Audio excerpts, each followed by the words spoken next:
Big Safety Podcast with Vance and Bart. It's a trap. There's no comfort fitting in a fake safety that no one believes in.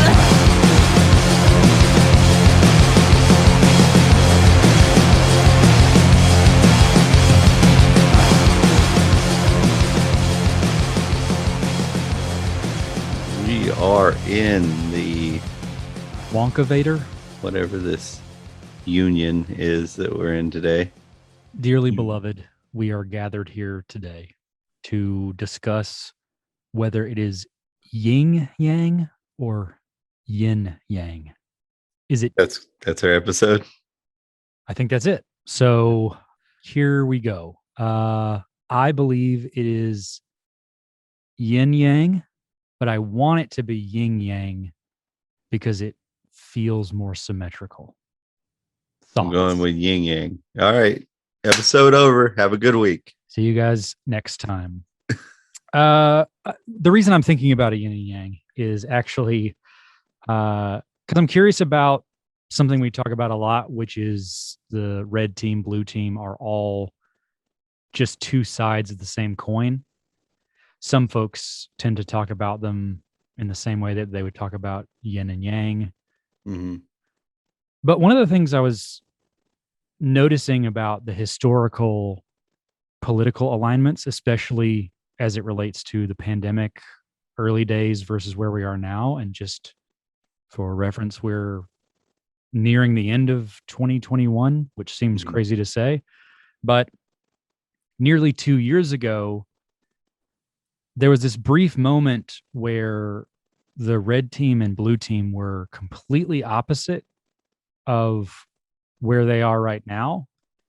Are you talking about like when MSNBC and shit were running stories that like the Republicans were racist because they were making up a virus or something that was coming from China, or they were just racist towards Chinese people or something? Is that what you're talking about? Yes, exactly. Okay. So there was calls of racism when we were talking about shutting down travel and locking the country down. And those calls to lock down travel and lock down the country were from the Republicans, from the right, the red team. Mm-hmm. And the blue team was saying that they were racist, saying that it was outlandish, saying that it was a hoax or it was overblown. It's essentially just the flu.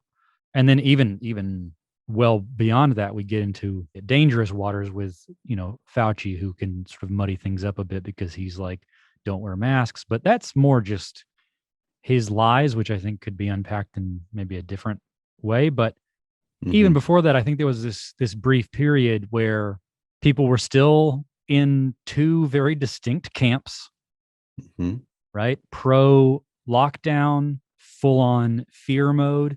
And the other side had the talk track around, okay, you're just fear mongering. There's nothing to this. You're a racist. And then something happened where almost overnight, the colors changed. The yin became yang and the yang became yin. Mm-hmm. And I think we talk about the Republicans and the Democrats or the right and the left. And I think this goes for political discourse in any country. We talk about how it's really just the state giving you this false illusion of choice, lesser of two evils, this or that. But it's baffling how quickly we forgot what I believe to be a very, very pronounced instance of the coin just flipping, right? It's not that they were one side, the other, and it landed that way and they started just growing further and further from the middle. They just flipped overnight. They were distinct boxes from the beginning, but then they just arbitrarily changed to the other side. Well, I think that they keep track of things like that. So, when Fox News is saying, let's all be scared, and I think they miscalculated a little personally. And I think they realized, the Republican voting base just isn't going to get scared. Like, they may say, yeah, we should be scared of this because, they're behind Trump or something, but they're not going to lock down. They're not going to, I mean, those kind of people they go out, they go to the woods. They're just not those kind of people. And then you're probably going to get more of a reaction out of, I think, your more statist type people, because let's not forget that Republicans think, like voting based Republicans, they think they're voting for a party that's for small government, right? They think that. They do. I talk to them all the time. They think that, they're for small government. So I think it was a miscalculation. And I think Big Pharma just threw out the right orders to the right, like, okay, we're going to flip this, because we're not getting the traction doing it this way. We need to flip. And the news network started flipping it because it was overnight. It was like blam. Somebody gave out the marching orders. So you think it was kind of like that? I believe it was a Jake Gyllenhaal film that was a stylized version of the story of Viagra, right? The idea that it was originally meant for, I think, circulation or something way more tame. And once they found out that it's essentially a magic boner pill, they're like, oh, forget all of that marketing. Let's completely redirect it toward where it's tracking. So I'm wondering how many of those we've missed, right? If they've done this test campaign on a lockdown and it was massive and we've largely forgotten about it as a nation. Yeah. How many things were smaller than that we definitely have forgotten about or just memory hold? I guarantee you there's a ton, just because it moves so fast. Then the nation, like the news cycle, moves so fast. I mean, right now there's real indictments happening from the son of the guy who got Jeffrey Epstein's his first teaching gig, right? Is actually indicting people for real crimes in Russiagate, for coming up with Russiagate. It's happening, right? 2 major serious crime indictments have been passed down in the last week. And nobody's talking about that. And it wasn't that long ago when the Republicans were like, I'm never going to let this go. I'm going to fight it to the end. And then they were all saying, like, this guy, he's never going to do anything. Like, we're going to have to keep on these people. Well, you're not keeping on these people, and this guy's actually doing something. I was the first one to say, like, he's not going to indict anybody, because I know his father had deep ties to the CIA. So, like, I imagine he does too. So I don't know why he would do this, whether he's trying to get certain people or it's a powered struggle within the CIA. They want their guy on top, like, or he's backing somebody else. Like, that kind of shit happens in those secret agents. Like they have power struggles for who runs the shit, right? No one is above getting burned, right? Right. Yeah. I mean, you've seen Burn Notice. God, that's a horrible show. This is going to be awkward then, because this episode is brought to you by Burn Notice on USA. If we look at it through another lens of slightly more optimistic view, in that this guy has all of a sudden found Jesus, right? And he's like, all right, I've done enough. It's now time to make them pay. Uh-huh. That would align a bit with how little attention it's getting, right? Yeah, it would. I mean, I would always hope that is the case, but I'm nobody to sit here and I'm not going to think that that's the way. Like, it's not going to be my first assumption. Um, and we should also talk about something else that the Republicans are starting to forget about. I think is when the lockdowns happen, the Republicans were, or the right was saying, maybe I was wrong about the police. And now I see there are riots going on. They're protecting the courthouse. Meanwhile, the CVS and the mom and pop store is getting broke into right down the street, and nobody's helping that person. But they're out here on the beach arresting me for playing, flying a kite with my kid, right? And much like every time that the conservatives or the right gets on board with maybe the police shouldn't be so powerful, at least starting to lean away from that. Like when the militarization of the police started to happen, the conservatives were the first ones to fight it against it. The liberals were on board with it. They were saying, let's militarize the police and get them into these inner cities to protect us. I don't know how they spun that to the inner city people that they thought it would be a good idea, but they did. Well, those inner city people aren't voting. Let's be real. Yeah. So now what happens, right? There's an uptick in violent crimes because we've locked down the country. Idle hands. That's not, whether you believe in God or not, that's real shit. If you're staying at home because you're collecting a big ass check, you don't have to go to work. You got idle hands. You can be doing some shit, and I'll be the first to tell you, like, when I was young and I had idle hands, I was getting in all kinds of shit, whether it was good or bad or, hot, whatever I could get into, right? That's what I was doing. And that's what's happening right now.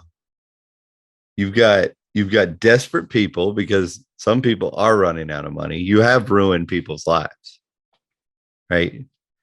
It's funny to hear the elite go, oh, you're crying over wearing a mask or so, when they're actually getting people taken out of their jobs. And like, I'm sorry, like, yeah, you're rich as shit and it doesn't matter to you, but it does matter to somebody who's living paycheck to paycheck. So like, you get that desperation, your crime's going to go up. But now you've got the establishment, right, who knows it's all right, it's time to get the Republicans back on board with the police. They go, this is because of the defund police movement. They didn't do anything. They didn't do anything with that. It was like, in fact, they didn't even stick to their guns about defund the police. They didn't even know what they were trying to do. And then finally, when they get pushed into a corner, they go, well, we want to make it into a different department to control the police. Yeah, to call it a movement is a misnomer, right? It's not moving anywhere. But it does beg the question, is that kind of a thing what triggers the coin flip? When folks have decided that the juice might not be worth the squeeze. So let's say we start going in with some sort of a movement and we test it arbitrarily, spinning one way or the other. Mm-hmm. And we try to get one party or the other to pick it up and find that it does more harm than good to our cause, right? Like if we say, let's get the right to be in favor of the lockdown because they love fear porn. Because if I'm a marketer of a virus and the subsequent vaccine subscription, and I go, okay, who loves fear porn? To me, it's Fox News. I would say Fox News historically and the larger corporate media on the right side has been way more about the fear mongering. And if I were given the opportunity to be a media buyer, right? If I have a whole bunch of advertisements that I'm supposed to sell, which are be afraid of this virus, be afraid of what happens if you don't get this injection, there's a new injection that you haven't had. I think that kind of fear, I would immediately go to the right. And maybe that was the right call first off, but then when it got to the place where the right goes, oh, they're calling in the National Guard to hand out toilet paper at Walmart. I don't know about this whole like military police state thing going on. And they tracked the sentiment and said, oh, that's our base. Uh, this is actually doing more harm than good. We should flip this. Is it possible that incidents like that flipped the switch? Yeah, I mean, it's what I was getting at with the police state thing is, when they did the defund the police movement, it was actually to get a state or national control agency to run not necessarily run the police departments, but run the training for the police department. That's what they were proposing. So basically, it would put the feds in control of all police departments, right? To stop places from saying, no, I'm not going to fire people. We're not getting you know what I mean? Like that kind of shit, right? And then that didn't really work, right? Because it was a little bit too much of this race baiting BS, right? So, and it actually pushed the Republicans away from liking the police, which is a great thing for me. I love hearing when the right's like, you know what? I don't like war anymore, and I don't like the police state anymore. I'm like, oh shit, I'm like, we're making moves here, right? We're like convincing people. And then, just recently this whole push has been through right media to get them back on board with the police, right? Scaring them with the crime rate going up and not telling them why it is. Like I even hear it from more right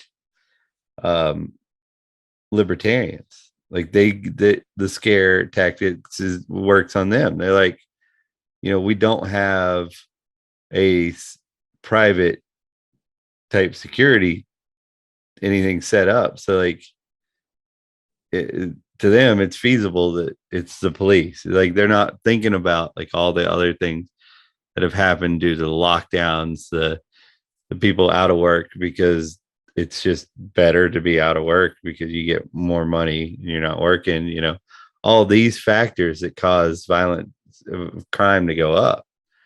They're not thinking about that. They go, oh yeah, I could put those two things together. And then they don't think about it any further, right? And that brings the Republicans back. And then what do you see they do? They go, oh, let's defund the police movement. They did it, and they were like effective towards local police departments. Let's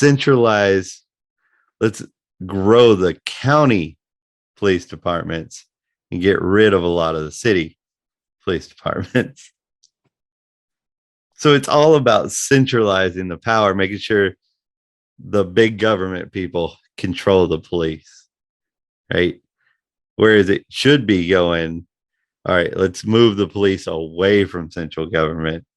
If we're going to have a government police, it should be like this tiny little town has a police force, and that's it. Like the little towns, because You want that police officer to have to look your mama in the face if they go kill you.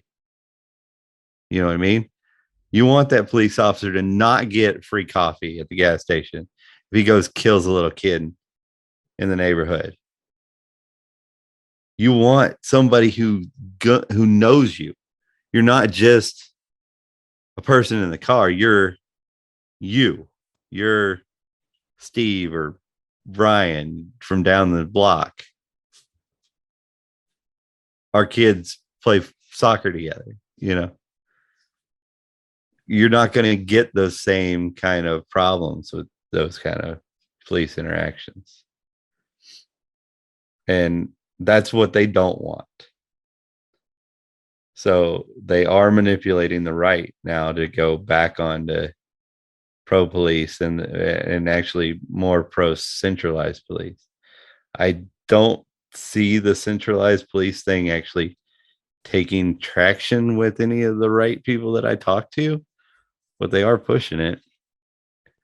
It doesn't seem to matter all that much to them from a structural perspective. It seems like they are pretty binary on just being pro police. So if the argument is either defund the police or grow the police by way of centrally planned organizations, they will choose what we always talk about, which is the lesser of the two evils in their mind, which is, okay, well, more police then. Yeah. And this Well, I is, mean, they were moving away from that. I mean, it wasn't that long ago. I was hearing on regular right wing talk shows them saying, you know, maybe we should demilitarize the police. We got to remember the right was the anti-militarization of the police side. They were the first. They are the ones who got hoodwinked and manipulated away from that. well, because they were fiscally conservative, right? They were saying, wait, why are all you folks in Washington spending my money? Yeah, why are you spending my money? And why don't the police back then there was a sentiment, at least on the right, and I imagine good people on the left, Greenwald, people like that, they were like, well, the police are there to protect me and private property. They're not there to wage war. And you guys are militarizing the police. And what happens as soon as that happens? Now you've got to find justification for tanks, helicopters, bazookas, whatever. So then the war on drugs happened, and we've seen how that's gone over. I think we won, didn't we? Oh yeah, nailed it. Mission accomplished. Then we have all kinds of policing agencies now. We have the ATF who kills religious, extremely religious organizations and families, and wages a all-out war on them, and then burns them and their children alive.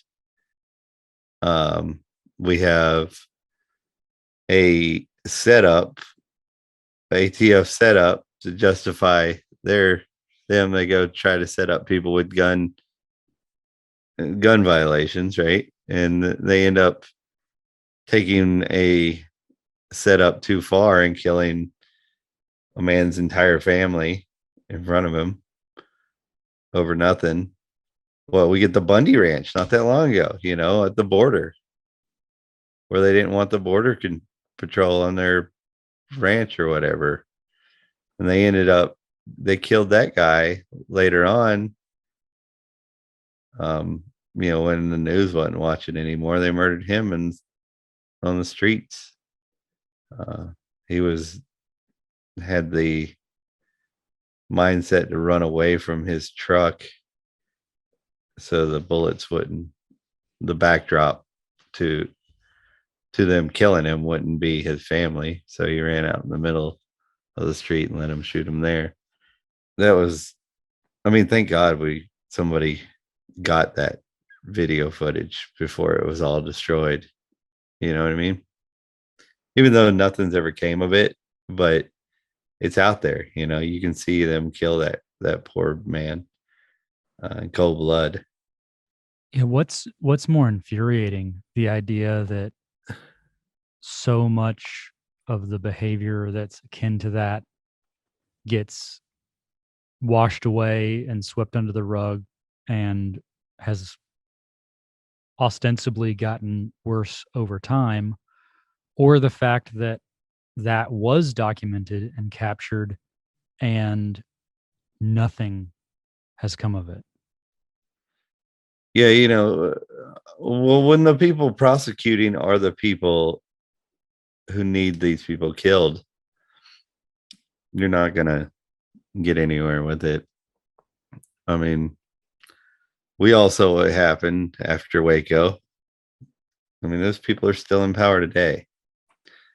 I mean, I guess the exception would be the George Floyd thing. Like that one police officer is paying a price for his actions. Is he paying a price for his actions, or is he paying the price of the notoriety it generated? They had to do that. The consequence of not doing that would be huge. So I can imagine they were probably just like, hey, look, you're going to take one for the team. We'll take care of your family. You know what I mean? I don't know. Maybe they threw him under the bus completely. Maybe his family's not being taken care of. I don't know. Well, like we said earlier, no one's above being burned, right? Yeah. Again, this week's episode brought to you by USA's Burn Notice. New episodes this fall. So you've got this police state that obviously attacks the right and the left and the poor on both sides. The let's just call them maybe the more outcast, not the central, like we were talking earlier before we were recording. If they look at you and say, there's no way that guy's got connections, like he doesn't know anybody above me, like you're free game, white, black, Mexican, different shades of brown, different eye shapes, like it doesn't really matter. Like it's just if they can look at you and say, yeah, he doesn't have connections, like they can do whatever they want. And if they can do whatever the state is looking for at the time, like if right now, let's say we're back in the 80s, you know, if you looked at somebody and you said there's no way that guy's got connections, you connect him to cocaine, crack, right? And then now you've got a crack bust. You know, and the more those you get, the faster you'll move up the ladder, because those are the things that they're not just crimes. Like crack's not just a crime, but it's the crime that's getting you moved up. It's the popular thing. It's the thing he gets reported on. And your boss is the government. So that's what you do. You put crack in people's cars, you know? I don't know if you watched the documentary about White Boy Rick. Holy shit, was that good? Props to that guy. To those guys. One of them was a ex-prisoner himself. He was a drug kingpin at some point in his life and did like 20 years in prison. One of the documentary guys, the guy who did it. But like the fucking dude from the Eddie Murphy movie, the police chief, was like a fucking corrupt cop, man. Like really fucked that boy over. Like he was a real piece of shit, man. Ruined this poor kid's life. I'm not gonna be able to watch Beverly Hills Cop anymore without like fucking wanting to shoot my TV every time that guy comes on. But that was an amazing documentary. They did a really good job on that one. You should watch it if you haven't seen it. There's a movie with Nicolas Cage about it, but the movie it really doesn't do the story at all. It doesn't I guess it tells you the newspaper story, the what they wanted you to think White Boy Rick was back then. Yeah. So if you're scouring for that among the video streaming platforms, make sure you're looking at the documentary, not the Nick Yeah. Cage embellishment. Because both of them are on Netflix. So you might end up watching a Nick Cage movie. They're really not going to give you any kind of information. And it's I probably do not love that good. I do love the idea of someone sitting down and watching that and I don't know, 45 minutes in being like, is this a documentary? Seems very The guy looks an awful lot like Nicolas Cage. fantastic. Is there an airplane? Why is his hair so long? Oh, you didn't say wife beater, Rick. I guess I'm old enough. I remember the whole war on drugs, the Nancy Reagan stuff. Like I was little, but I do remember it, you know? I know you said Nancy Reagan, but I heard it as Dancy Reagan. which is awesome. I mean, I want one of those like little cartoons of Nancy Reagan dancing now, or just playing music. What do they call those? Memes? No, that's not a meme. That's a GIF. GIF. Yeah, that's what we need. Remember back in the early days of the unregulated internet where they would advertise for the desktop virtual stripper as like the early manifestation of the adult centered ads? I imagine it being something like that. So you could download your own Dancy Reagan that just sits on your desktop in place of Clippy and just gives you pro tips for Microsoft Word. I like it. I do. I forced myself to watch a few of the old commercials from when I was a kid about not doing drugs. There was a rapper that Squared.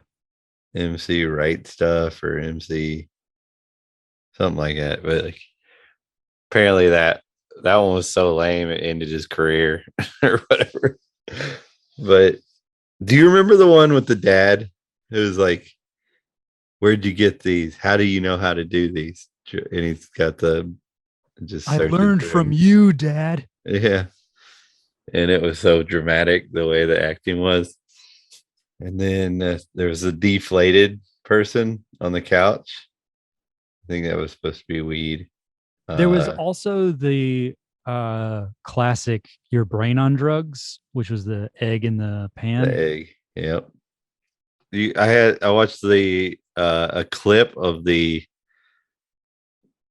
Who's Your Boss episode with Dancy Reagan in it.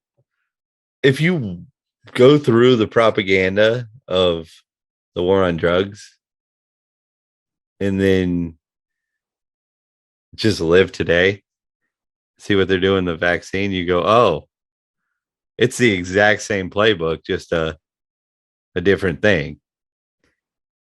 It's not even a new way of going about it. They got their little ads, their infomercials, their stupid little slogans. They don't really care if any of the facts are real. They just are assuming most people aren't gonna look into it themselves, you know? Right. So just replace drugs with COVID, right? Yeah. This is your brain. This is your brain on COVID. Right. Without the vaccine, right? But it's the same playbook. It again, you know, I can sit here and say these people aren't smart. They're not trying anything new, but it works. It worked. The war on drugs happened. was a horrible idea and it happened. So it's not that they're not smart. They're going with tested sales methods. There's nothing new under the sun, right? And Yeah. I'm sure one of the Shakespearean plays was the basis for that terrible Nick Cage adaptation of White Boy, because there are only a handful of stories and we keep retelling them. So it stands to reason that our marketing and sales tactics would be the same. Mm-hmm. Okay. I think a lot of us know that the war on drugs was not a good idea. Most of us now, even on the right? So if people just go back and watch that manipulation, then they go and watch their TV, maybe they'll make the connection. I think more people would. I think they just count on the fact you're not going to go back and look at the way they manipulated you the last time, you know? And I think they're right to do that because most people aren't going to, and they don't. But what they didn't count on is how many people will with the internet today, you know? And that's why they're pushing so hard to regulate the internet, because they need to put a stop on that. But like some of the greatest agorists that I've ever read or listened to, there'll always be a fucking loophole. And I'll always be smart enough to find it. Is it possible that the distance from those things makes it easier to digest because we're so far in this right now and people are so deep in, they've dug their heels in to the current stances? It would be easier to look at something like the war on drugs or something a bit more historical and say, oh, we were all fooled, it's okay. Further, do you think having seen those, it's more likely that folks would be able to map that onto where we are right now? Your people, the kind of people who are willing to criticize themselves and advance themselves, they go get them. But then there are some kind of people who, when they say something, whether it's wrong and they've been proven wrong or not, they're going to die on that hill no matter what. They're not going to be wrong in front of you, you know? So you've got those people who you might convince that they're wrong, but they're never going to admit it. And they're going to just start screaming louder because they don't want to be wrong. But I'm not really worried about that person. But yeah, those few people that this could be the thing that convinces them, holy shit, they're doing this shit to me again. Like that's how, like, people didn't wake up Nazis in Germany. You know, they didn't just become a racist nation all of a sudden, or what. Like, it was a thing. It was a slow demonization, blaming a certain person, certain types of people for certain things, making untrue statements about things that were, you know, things that were actually going wrong in Germany, but tying the culprit was a completely a different thing, right? And that's what all governments do. They know that there's an unrest when they are fucking shit up and draining their people dry, and they try to, something about giving the masses a sacrifice will shut them up for a little while. They can kill somebody who they perceive to be the culprit, it'll shut them up for a little while. So if they can make the unvaxxed into the sacrifice, then that's gonna be probably their preferred way. It looks like with, you know, Fauci funding killing a bunch of beagles and shit, that he might be the guy who goes down, as in dogs, not bugles, as in potato chips. It's a trap. There's no comfort fitting in.